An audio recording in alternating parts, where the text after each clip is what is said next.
ит тойған жерінде дейді ғой. Ер жігіт туған жерінде дейді. Мүмкін ата бабаларымыз батыр болған шығар, ұйымшыл болған шығар. Мен тап бүгін қазіргі қазақтарға бүйтіп бағаламаймын. Өзім ұлтымның сондай әлсіз болып кеткенін, сондай қорқақ екенін,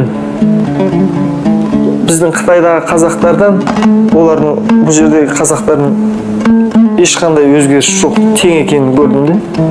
Сол қорқақ қазақ, бұл жерде де сол қорқақ қазақ. Білмеймін, неден жасқанатынын білмеймін. Біреу кеуде көтеріп сөйлесе, бұл мынау қайдан келді, кешеге бұлай сөйлеп жатыр деп мүмкін мені де айтады да. Сондайда неге ондай екенін білмеймін де. Неге бір қазақ бүйтіп сөйлесін, бұлай айтсын демейді де. Неге бізде ондай ұлттық, сондай бір-бірімізді неге жек көретінін білмеймін де мен. Неге бір-бірімізді жақсы көрмейтінін түсінбеймін де. Дүниенің әр жеріне барсам қазақтарды іздеп, соларды көремін деп, құлдық өмірде жүргеннен кейін әрбір қазақтың жүрегінде құлдық сана сезім қанына өтіп кеткен екен де. Мүмкін мен батырмыз, біз қонақжаймыз деп айтады ғой әрбір қазақ семьясына барсаңыз. Ол бұрын болған деп айтамын да мен. Ана Қанат Ислам қатты жылайды да, көргестен интернетте. Иә дейді, бірақ олар кешеге дейді, кешеге біздің бабаларымыз дейді, олар ар намысты еді дейді, олар қонақ жайлы еді дейді, олар шынымен батыр еді дейді, бірақ олар өтіп кеткен екен дейді.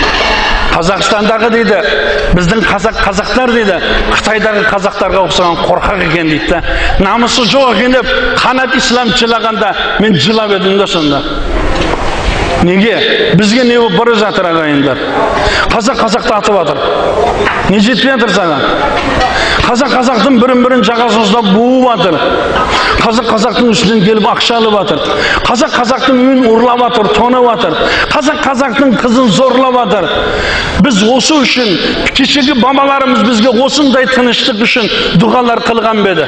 Ойламаңыз, мына тыныштық, мына осындай үлкен кең байтақ тыныштық өз-өзінен келді деп ойламаңыз. Кешегі бабаларымыз бұл үшін жылап дұға қылған. Аштан қырылған олар. Тоқ боп тұрып ораза тұта алмай жатсың ғой. Жігітсің бе? Тоқсың ғой, қардың тоқы, ораза тұта алмай жатсың ғой. Басыңды көтерсең, бірақ кешегі бабаларың аштан өліп еді. Аштан өлсе де дінін сатпаған еді, иманын сатпаған еді.